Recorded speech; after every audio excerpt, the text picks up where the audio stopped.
नमस्कार, सर्वेशाम खूब खूब स्वागतम। आज जब हम संस्कृत के आज 9वें पड़ाव पे मिले हैं तो बहुत खुशी होती है और ऐसा भी लगता है कि बहुत आगे निकल चुके हैं। तो आपने बहुत सारे वर्ग देखे हैं, आप कुछ वर्ग के रिवीजन भी कर लीजिए, पुनरावर्तन भी कर लीजिए और आज हमें तो द्वितीय विभक्ति में आगे बढ़ना है। अगर समय मिलेगा तो कुछ काल भी लेंगे और काल का भी अभ्यास करेंगे। तो मित्रों, आज का वर्ग शुरू करते हुए सुभाषित से शुरू करते हैं। अयं नीज परो वेति गणना लघुचेतसाम् उदारचरितानां तु वसुधैव कुटुम्बकम् उदारचरितानां तु वसुधैव कुटुम्बकम्।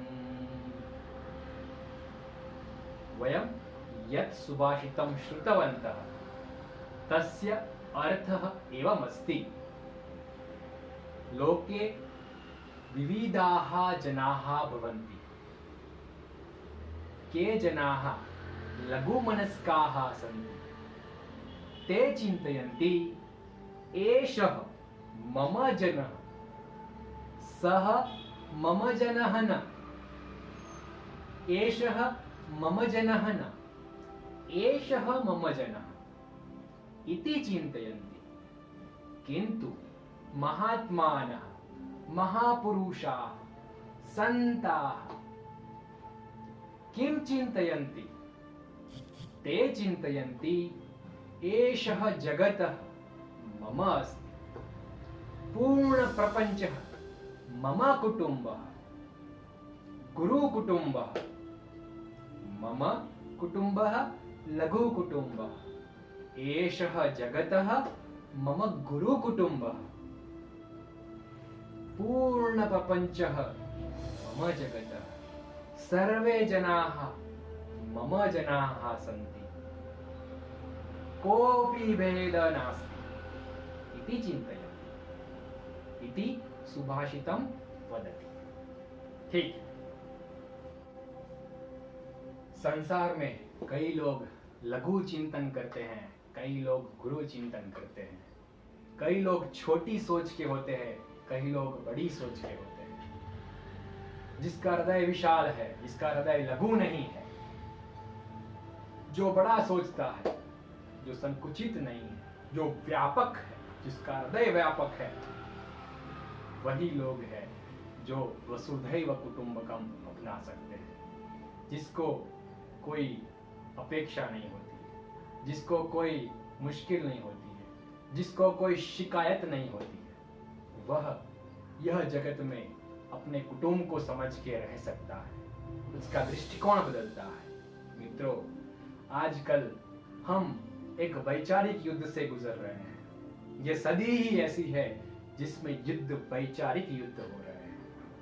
कम्युनिस्ट विचारधारा, कम्युनल विचारधारा, सेक्युलर विचारधारा, रिलीजन की विचारधारा, संकुचित विचारधारा। कई लोग धर्म के नाम पे अपने राजकारण की रोटियां सेक रहे हैं, चाहे वो कोई भी पार्टी के हो। धर्म के नाम का उपयोग करके, धर्म का इस्तेमाल करके, धर्म को आधार बना के अपनी महत्वाकांक्षा को पोष रहे हैं। ध्यान रखिएगा ये मुखौटे से कि कहीं ना कहीं हम उसके मोहरे नहीं बन जाए। कई लोग कहते हैं इसने ये किया, कई लोग कहते हैं इसने वो किया। मित्रों, आपकी बुद्धि चलनी चाहिए। तो क्या करें? वसुधैव कुटुम्बकम को अपना लेंगे तो क्या करेंगे? क्या सरहद पे आर्मी नहीं चाहिए? अरे चाहिए, सरहद पे आर्मी चाहिए, मगर यहां पे पाबंदियां नहीं चाहिए। नेपाल की सरकार गलत हो सकती है, नेपाल का इंसान गलत नहीं हो सकता। कोई एक संगठन गलत हो सकता है, मगर वो धर्म का इंसान गलत नहीं हो सकता। कोई भी धर्म के अंदर से अगर स्पिरिट उठा सकते हैं तो आपकी दृष्टि व्यापक है। कोई भी धर्म के व्यक्ति को ना सिर्फ अपना बना सकते हैं, तो आपकी दृष्टि व्यापक है। और इसी व्यापकता को हमारे ऋषि मुनियों ने टिकाया था, इसी व्यापकता को हमारे अवतारों ने टिकाया था, इसी व्यापकता को हमारे राजाओं ने टिकाया था। तभी वो समग्र विश्व के एक एक व्यक्ति के हृदय पर राज्य कर पाए थे।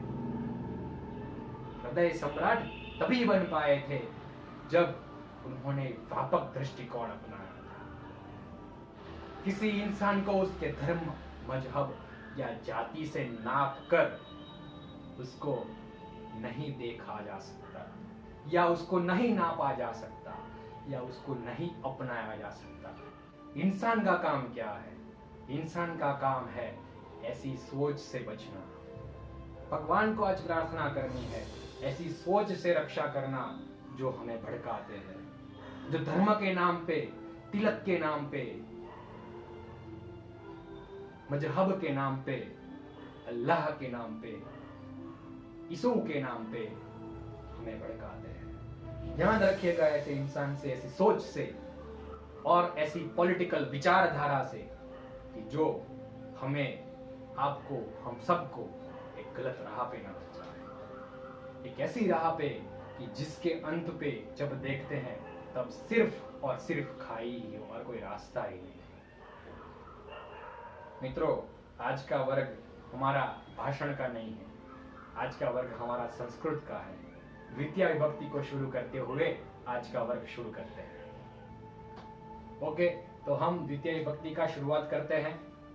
मित्रों, ऐसा लगता है कि ये सिर्फ वर्ग है, वो बड़ों के लिए ही है या फिर युवान के लिए ही है। ऐसा नहीं है।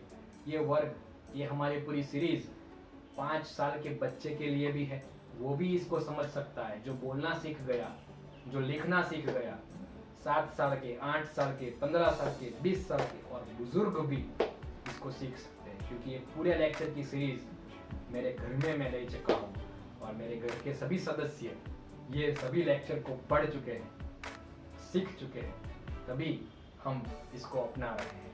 ठीक है, तो हम जब द्वितीय विभक्ति का उपयोग करना चाहते हैं तब हमने पिछले वर्ग में बताया था कि कर्मणे द्वितीय विभक्ति। कर्मणे द्वितीय विभक्ति, कर्मणे द्वितीय मतलब क्या? जब हम कोई कृति करते हैं तो किसी वस्तु या व्यक्ति के साथ कृति होती है। जैसे कि मैं पढ़ रहा हूं, अहम पठामि। मैं पढ़ा रहा हूं, अहम पाठयामि। मैं बालक को पढ़ा रहा हूं, अहम बालकम पाठयामि।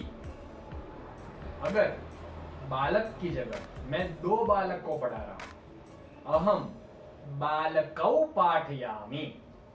और मैं बहुत सारे बालक को पढ़ा रहा हूं, तो क्या आएगा? अहम बालकान पाठयामि। पुल्लिंग शब्द, अकारांत। ओके, पृच्छति। शिष्यः अथवा छात्रः पृच्छति। छात्रः कं पृच्छति? छात्रः कं पृच्छति? छात्रः अध्यापकं पृच्छति। एक अध्यापक को पूछ रहा है। छात्रः अध्यापकौ पृच्छति। छात्रः अध्यापकान् पृच्छति। तो जैसे हमने बताया था, हमारा मूलतः सिद्धांत अहम पठामि, बालकः पठति, त्वं पठसि, युवां पठथः, यूयं पठथ। बालकः पठति, बालकौ पठतः, बालकाः पठन्ति। अहं पठामि, आवां पठावः, वयं पठामः। एक वचन, बहुवचन, द्विवचन। उसमें से हम एक ले रहे हैं बालकः पठति, बालकः पृच्छति, बालकः पृच्छति। ये हमारा मूलतः सिद्धांत है। किसको पूछ रहा है? एक शिक्षक को पूछ रहा है। बालकः अध्यापकम्, अकारांत पुल्लिंग शब्द, अध्यापकम् पृच्छति। दो अध्यापक को पूछ रहा है। बालकः अध्यापकौ पृच्छति। तो हमें मालूम हुआ बालकः पृच्छति, ये चीज फेयर नहीं होगी, इसमें कोई भेद नहीं होगा, उसमें कोई बदल नहीं होगा। बालकः पृच्छति, बालकः अध्यापकं पृच्छति, बालकः अध्यापकौ पृच्छति, बालकः अध्यापकान् पृच्छति, अध्यापकान् पृच्छति। तो हमें मालूम हुआ कि छोकरो अथवा तो बालक पूछ रहा है। बालक शिक्षक को पूछ रहा है, बालक दो शिक्षक को पूछ रहा है, बालक बहुत सारे शिक्षकों को पूछ रहा है। तो पूछ रहा है, बालक पूछ रहा है, यह चीज सभी वाक्यों में एक ही रही, कॉमन रही, सामान्य रही। बीच में एक शिक्षक, दो शिक्षक, बहुत सारे शिक्षकों को पूछ रहा है। तो जिसके साथ कृति हुई, शिक्षक के साथ कृति हुई पूछने की, ठीक है, तो पृच्छति। अहम संस्कृतम न जानामि, अहम संस्कृतम न जानामि। तो संस्कृतम जानामि, उसके साथ क्रिया हुई, संस्कृतम हो गया। निर्माति, अहम भवनम निर्मामि, भवनम बिल्डिंग, मकान। अहम भवनम, कार्यालय का मकान होता है, ऑफिस का मकान। अहम भवनम निर्मामि। अभियंता भवनम निर्माति, एक भवन। अभियंता भवने निर्माति, अभियंता इंजीनियर, अभियंता भवने निर्माति, भवने। अभियंता भवनानि, भवनानि निर्माति। इस प्रकार से हम बोल सकते हैं। अहम श्लोकम शृणोमि, अहम श्लोकौ शृणोमि, अहम श्लोकान् शृणोमि। अहम माता शिशुं भोजयति, माता शिशुं भोजयति, माता शिशु भोजयति, माता शिशुं भोजयति, माता शिशु भोजयति, माता शिशून् भोजयति, है ना। तो इस प्रकार से वाक्य बनते हैं। तो हमें मालूम हो गया जानाति,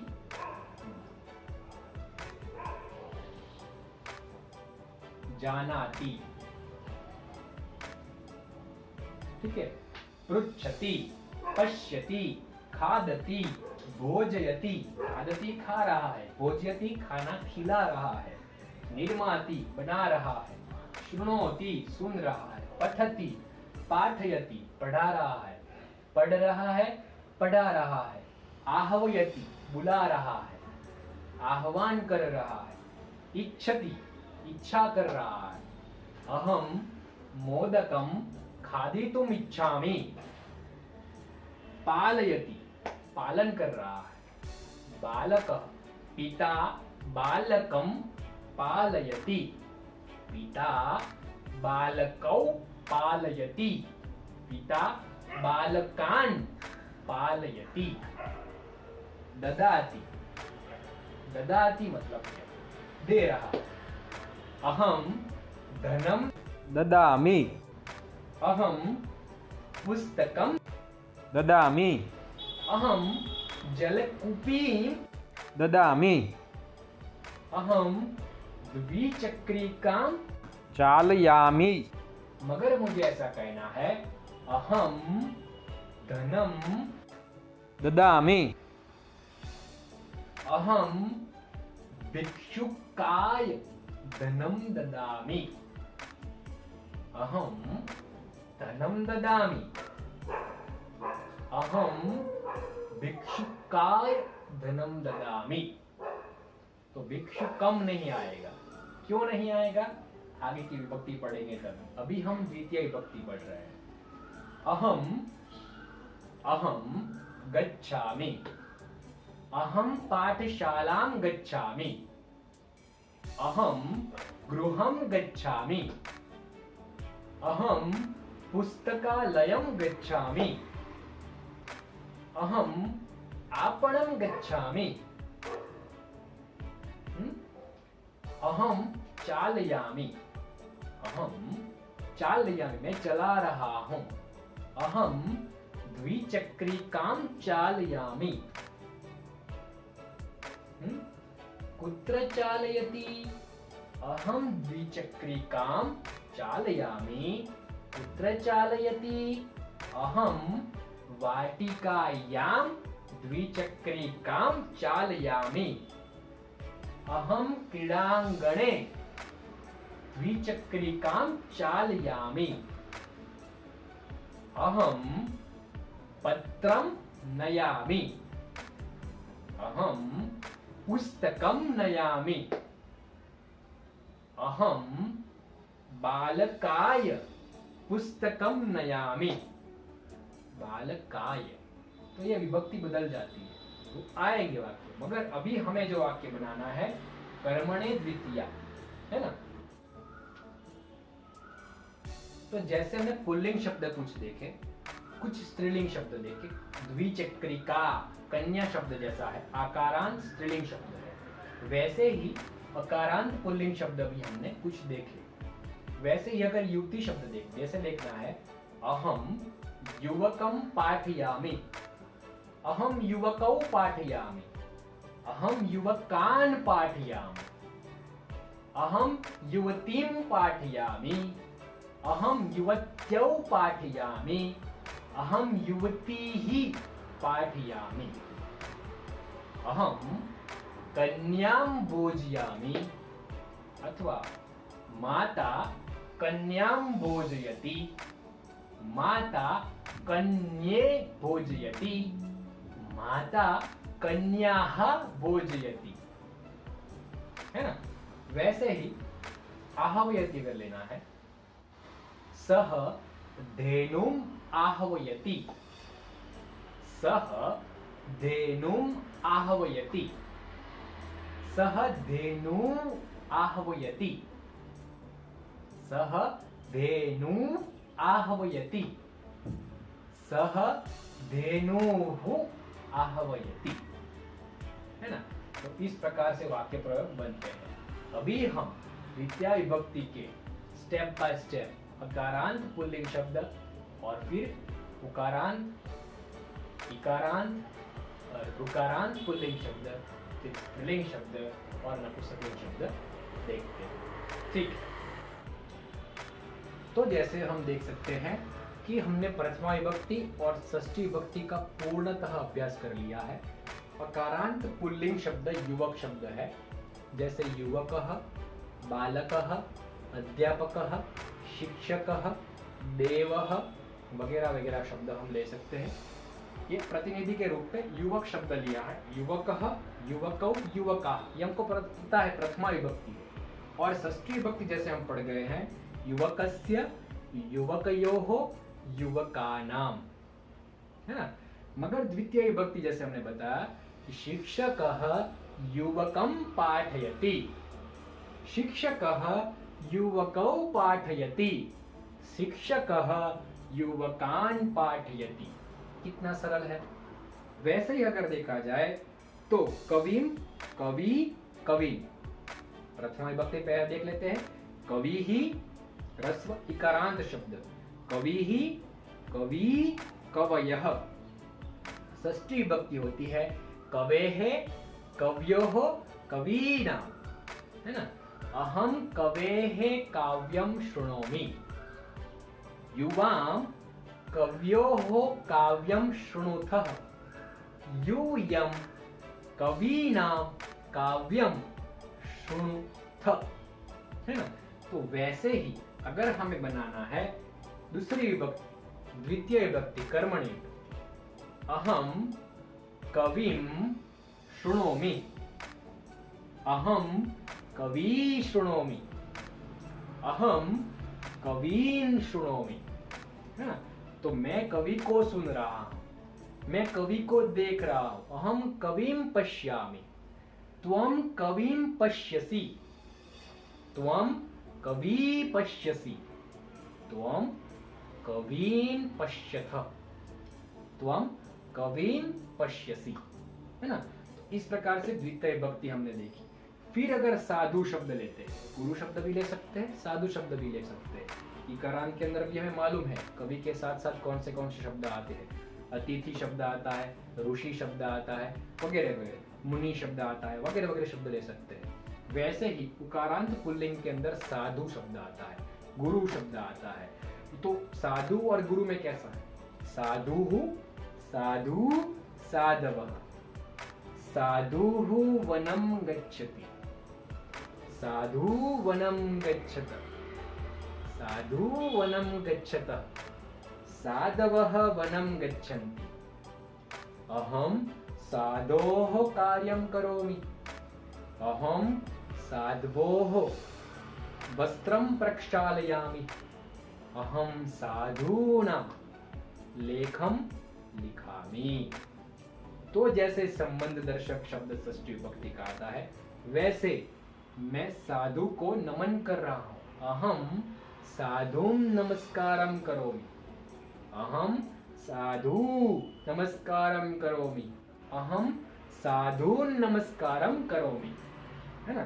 तो आप भी देखिए, साधु, साधु द्वितीय विभक्ति, द्वितीय विभक्ति प्रथमा विभक्ति के जैसे ही होती है द्विवचन में, मगर द्वितीय विभक्ति के एक वचन को कोई भी शब्द के पीछे म लगा के इसको कर सकते हैं। जैसे हमने लिखा था पुस्तकम पठामि, मोदकम खादामि, फलम खादामि, वैसे ही है युवकम पाठयामि, बालकम पाठयामि, कविम शृणोमि, कविम पश्यति, गुरुम नमामि, अहम गुरुम नमामि, अहम गुरुम नमस्कारम करोमि, अहम साधु नमस्कार। अगर दो साधु को नमस्कार कर रहा हो तो क्या आएगा? अहम साधु नमस्कारम करोमि। बहुत सारे साधु को नमस्कार करे तो क्या आएगा? अहम साधून, साधून नमस्कारम करोमि। ठीक है। वैसे ही है ऋकारांत पिता शब्द, तो हमें पता है पिता, पितरौ, पितरः, पिता कार्यालये अस्ति, पितरौ कार्यालये स्तः, पितरः कार्यालये सन्ति, अहम पितुः कार्यं करोमि, अहम पित्रोः कार्यं करोमि, अहम पितॄणां कार्यं करोमि। ठीक है।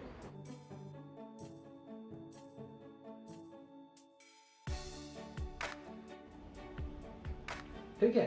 तो वैसे ही अगर पिता को द्वितीय विभक्ति में अगर लेना है, अहम पितरम पृच्छामि, अहम पितरौ पृच्छामि, अहम पितॄन् पृच्छामि, अहम पितरम वंदे मातरम। माता के शब्द में देखेंगे हम मातरम, मगर पिता के लिए भी पितरम आएगा, पितारम नहीं, पितरम। अहम नेतरम, अहम नेतरम शृणोमि, अहम नेतरौ शृणोमि, अहम नेतॄन् शृणोमि। इस प्रकार से जो वाक्य बनते हैं, जैसे पिता पितरौ पितरः, नेता नेतारौ नेतारः, मगर जब द्वितीय विभक्ति या षष्ठी विभक्ति आती है तो दोनों के रूप समान हो जाते हैं। जैसे पितुः पित्रोः पितॄणां, नेतुः नेत्रोः नेतॄणां, पितरम पितरौ पितॄन्। वैसे ही नेता नेतरम नेतरौ नेतॄन् जैसा बन जाता है। ठीक है ना। ठीक है। ठीक है, मगर अभी कोई ऐसा पूछ रहा है कि त्वं कम बालकं पाठयसि, त्वं कम बालकं पाठयसि, अथवा भवान कम बालकं पाठयति। आप किस बालक को पढ़ा रहे हैं? भवान कम बालकं पाठयति, भवान कौ बालकौ पाठयति, भवान कान बालकान पाठयति। तो उसका जवाब क्या है?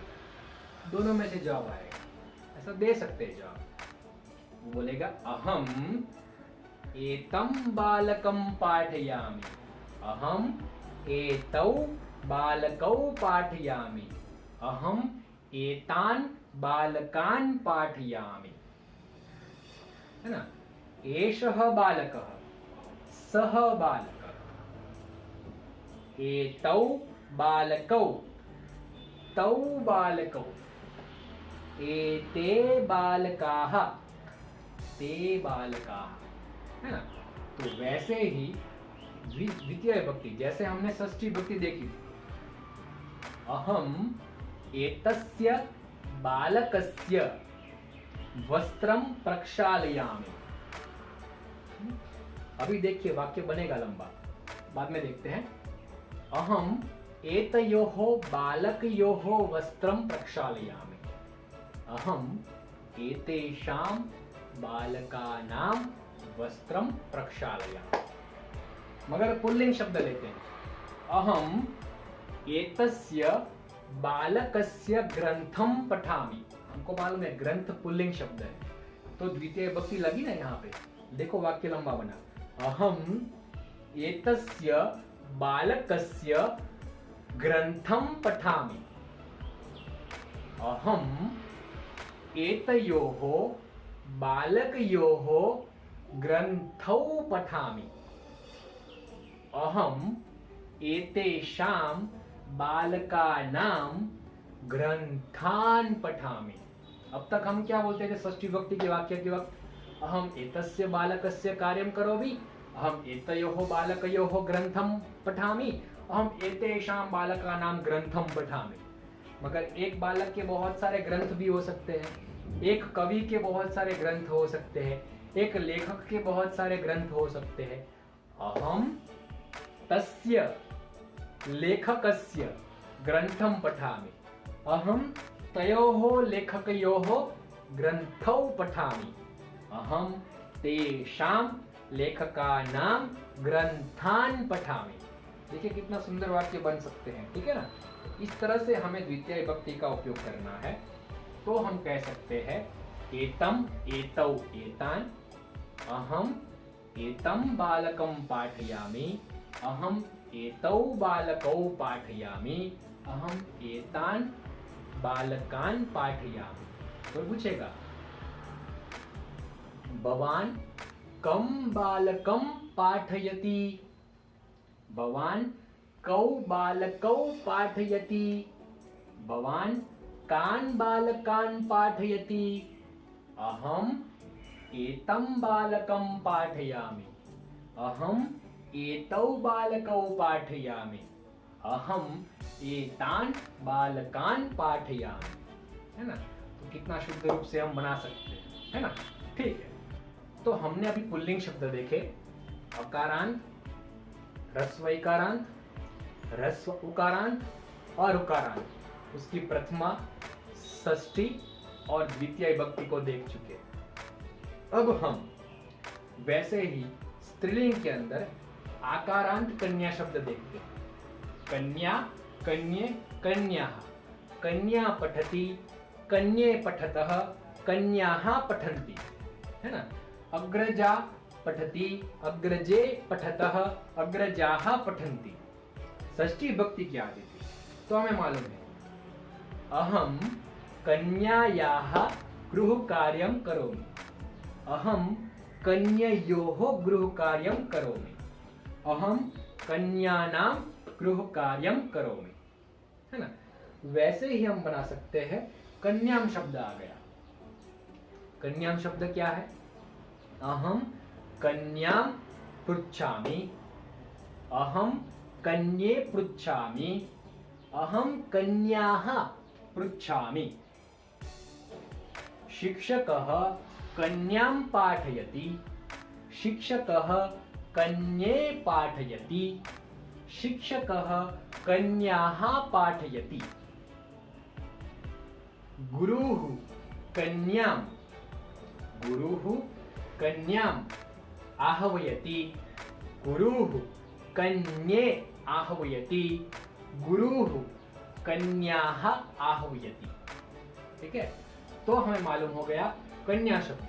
मगर द्विचक्रिका शब्द, द्विचक्रिका शब्द भी कन्या जैसा ही है। अहम बालकस्य, बालकस्य षष्ठी विभक्ति पुल्लिंग है। ठीक है, स्त्रीलिंग ले लेते हैं। अहम छात्रायाः द्विचक्रिकाम आनयामि, अथवा तो अहम छात्रायाः द्विचक्रिकाम नयामि, मैं छात्रा की द्विचक्रिका ले जा रहा हूं। ठीक है, मगर अगर देखना है द्विवचन के अंदर, अहम छात्रयोः द्विचक्रिकाम, अभी दो छात्रा की दो द्विचक्रिका होगी तो द्विचक्रिकाम नहीं अभी यूज करना है, इस्तेमाल नहीं करना है। अहम छात्रयोः द्विचक्रिके नयामि, अहम छात्राणाम द्विचक्रिकाः नयामि। मुझे लगता है आप समझ पा रहे हैं कैसे, क्योंकि कन्याम कन्ये कन्याः, वैसे द्विचक्रिका द्विचक्रिकाम द्विचक्रिके द्विचक्रिकाः द्वितीय विभक्ति है। तो अगर मैं कहता हूं अहम छात्रायाः द्विचक्रिकाम नयामि, अहम छात्रयोः द्विचक्रिके नयामि, दो साइकिल ले जा रहा हूं। अहम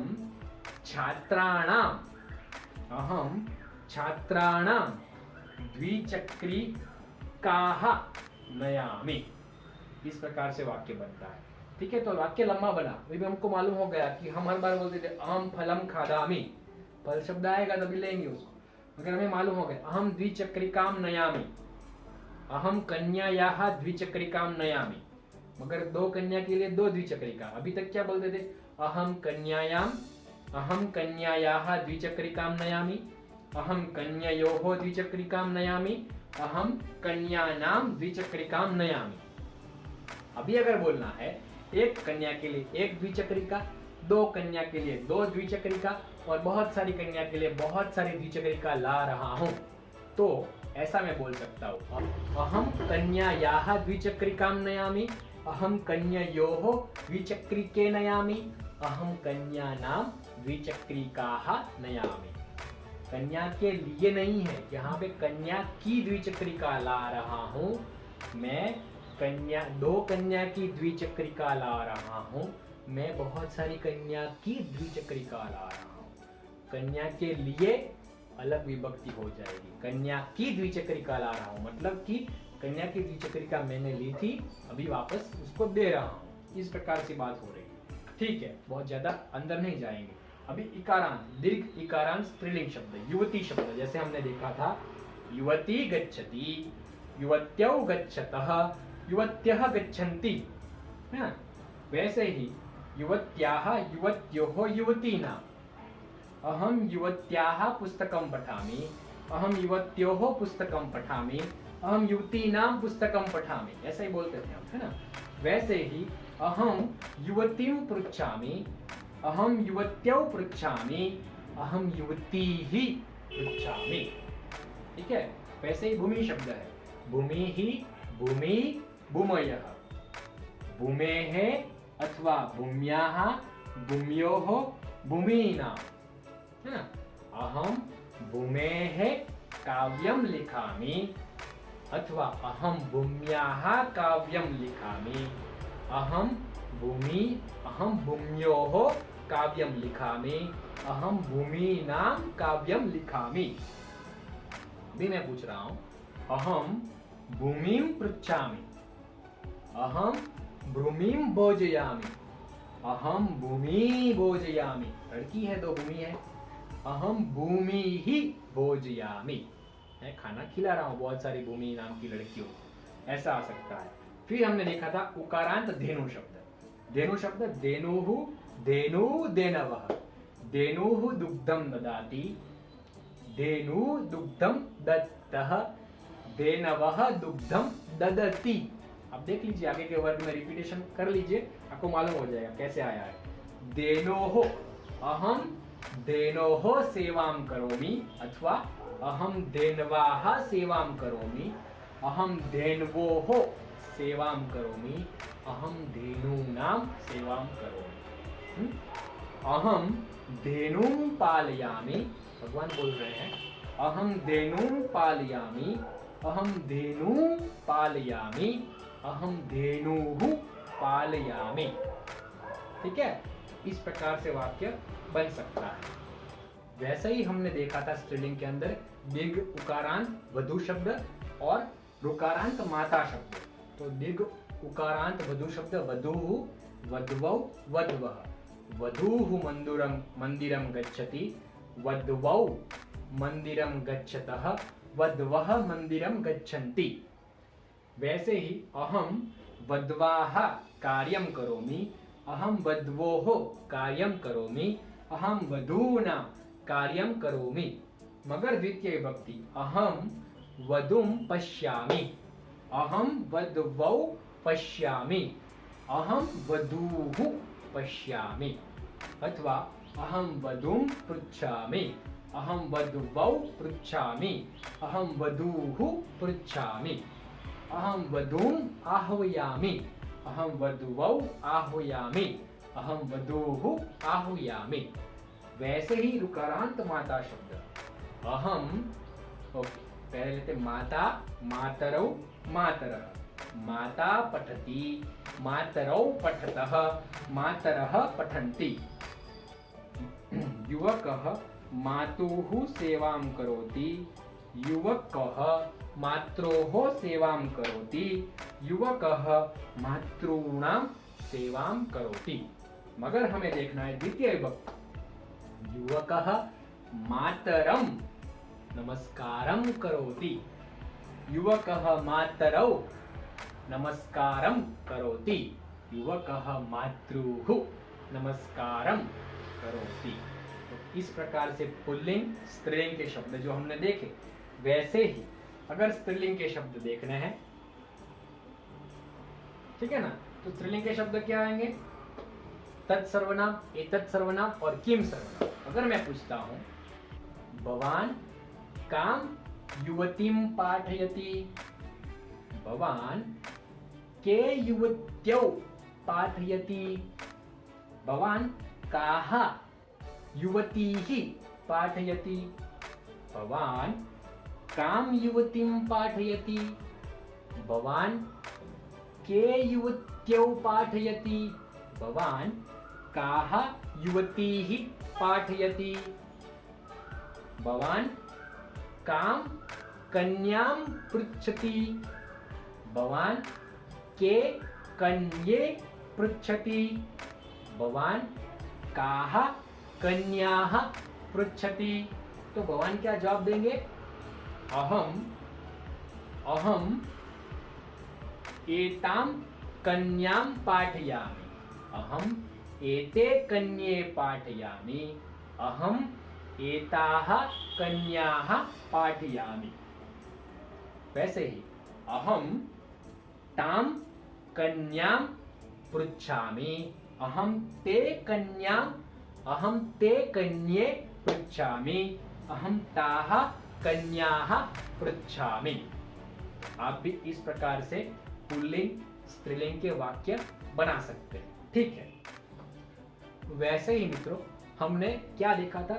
नपुंसकलिंग शब्द। नपुंसकलिंग शब्द के अंदर हमने फल शब्द अकारांत, अस्थि शब्द इकारांत और वस्तु शब्द उकारांत देखा था। जैसे फल शब्द फलम पतति, फले पततः, फलानि पतन्ति, फलम आकर्षति, फले आकर्षतः, फलानि आकर्षन्ति।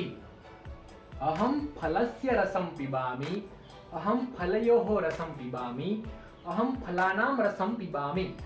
मगर मैं कहता था अहम फलम खादामि, अहम मोदकम खादामि, मगर मैं 2 फल खा रहा हूं, अथवा 2 लड़के 2 फल खा रहे हैं। युवकः फलम खादति, युवकौ फलम खादतः, युवकाः फलम खादन्ति। मगर 2 युवान 2 फल को भी खा सकते हैं, 2 युवान बहुत सारे फल को भी खा सकते हैं, और 2 युवान एक फल को भी खा सकता है। तो युवकः फलं खादति, युवकौ फलं खादतः और युवकाः फलं खादन्ति। मगर मैं कहना चाहता हूं युवकः फलं खादति, युवकः फले खादति, युवकः फलानि खादन्ति। तो हमारे लिए गुड न्यूज क्या है? गुड न्यूज है प्रथमा विभक्ति द्वितीय विभक्ति एक सरीखी है नपुंसकलिंग के अंदर, है ना। तो अहम फलम खादामि, अहम फले खादामि, अहम फलानि खादामि, बहुत सारे फल खा लिए, अहम फलानि खादामि। युवकौ 2 युवा, युवकौ फलम खादतः, युवकौ फले खादतः, युवकौ फलानि खादतः। युवकाः फलं खादन्ति, युवकाः फले खादन्ति, युवकाः फलानि खादन्ति। ठीक है, इस प्रकार से वाक्य बन सकते हैं। फलम, मोदकम, पुष्पम, पत्रम वगैरह वगैरह। वैसे इकारांत शब्द अस्थि भग्नति, अस्थीनि, अस्थीनि भग्नितः, अस्थीनि भग्नन्ति। अहम अस्थिनः चिकित्सां करोमि, अहम अस्थिनोः चिकित्सां करोमि, अहम अस्थीनां चिकित्सां करोमि। मगर अगर द्वितीय विभक्ति लेनी है तो क्या आएगा?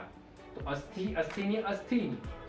अहम अस्थि पश्यामि, अहम अस्थीनि पश्यामि, अहम अस्थीनि पश्यामि, है ना। तो इस प्रकार से द्वितीय विभक्ति। और वस्तु शब्द है, वस्तु आकर्षति, वस्तूनि आकर्षतः, वस्तूनि आकर्षन्ति।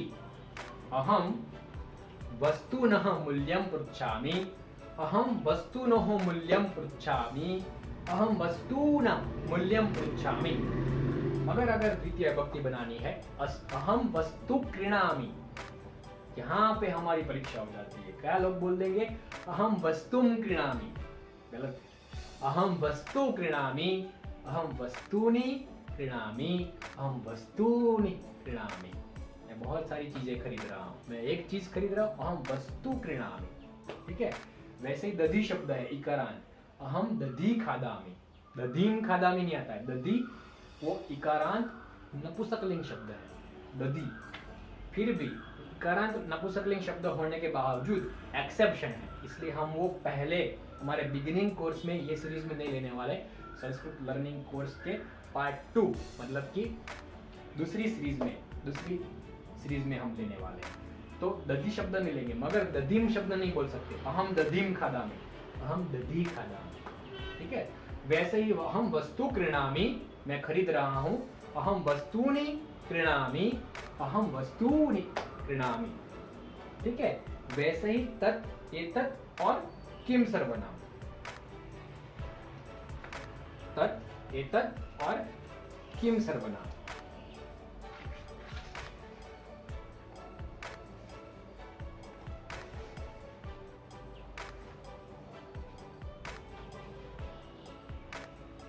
त्वं किं वस्तु क्रीणासि, त्वं के वस्तूनि क्रीणासि, त्वं कानि वस्तूनि क्रीणासि। तो आएगा अहम, अहम एतत् वस्तु क्रीणामि, अहम एते वस्तूनि क्रीणामि, अहम एतानि वस्तूनि क्रीणामि।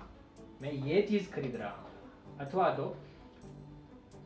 त्वं किं वस्तु पश्यसि, त्वं के वस्तूनि पश्यसि, त्वं कानि वस्तूनि पश्यसि। अहम तत् वस्तु पश्यामि, अहम ते वस्तूनि पश्यामि, अहम तानि वस्तूनि पश्यामि। तो इस प्रकार से किम, एतत् और तत् सर्वनाम को हम देख सकते हैं। आप उसका पुनरावर्तन कीजिए, गृह कार्य के अंदर कुछ वाक्य प्रयोग कीजिए। सभी के वाक्य प्रयोग कर सकते हैं, पुल्लिंग, अकारांत, इकारांत, उकारांत, ऋकारांत। वैसे ही स्त्रीलिंग के अंदर आकारांत, दीर्घ इकारांत, ह्रस्व इकारांत, ह्रस्व उकारांत, दीर्घ उकारांत और ऋकारांत। इतने शब्दों का पुनरावर्तन कीजिए। तत्, एतत् किम सर्वनाम पुल्लिंग और स्त्रीलिंग का पुनरावर्तन कीजिए। और पुल्लिंग और नपुंसकलिंग के अंदर अकारांत, फल शब्द अकारांत, इकारांत और उकारांत, वैसे ही तत्, एतत् और किम सर्वनाम का पुनरावर्तन कीजिए। प्रथमा, द्वितीया और षष्ठी इतनी विभक्ति हमने पढ़ ली है। द्वितीय विभक्ति का हम आगे के वर्ग में थोड़ा पुनरावर्तन करेंगे और साथ में उसकी परीक्षा करेंगे। और साथ में आज काल सीखना था मगर थोड़ा लंबा हो गया वर्ग, तो काल भी अगले वर्ग में सीखेंगे। तब तक के लिए बने रहेंगे और सीखते जाएंगे। एक लघु कथा सुन के आज का वर्ग पूर्ण करेंगे, ठीक है। आम एका लघु कथा इदानीं वयम् एका लघु कथां शृणुमः। संस्कृतेन कथां श्रवणेन भाषाभ्यासः शीघ्रं भवति, अतः भवन्तः सावधानेन कथां शृण्वन्तु। काशीनगरे एकः महान् पण्डितः अस्ति। सः बहुषु शास्त्रेषु पारङ्गतः आसीत्।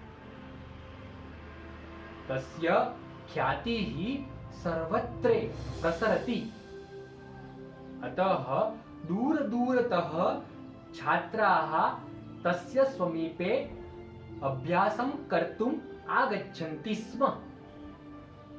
अतः एकदा कश्चन बालकः तस्य समीपे आगच्छति।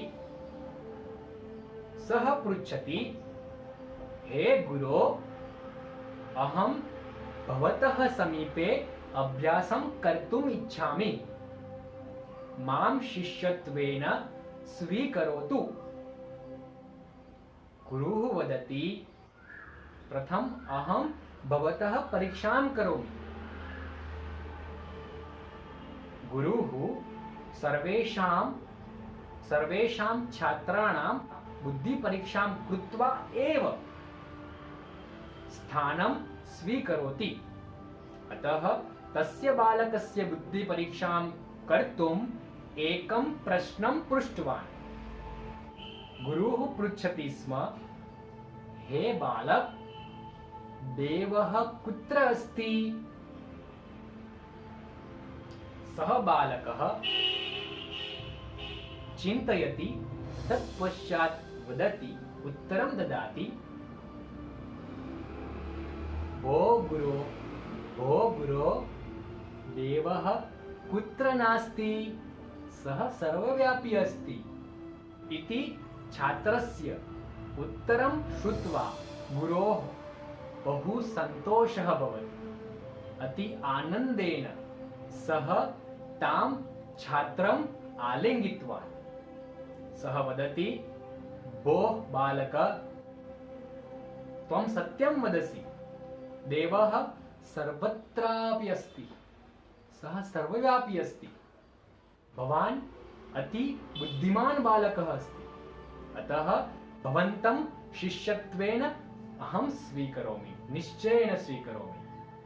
तत्पश्चात् सः बालकः तत्र अति आनन्देन सन्तोषेण अभ्यासं करोति स्म।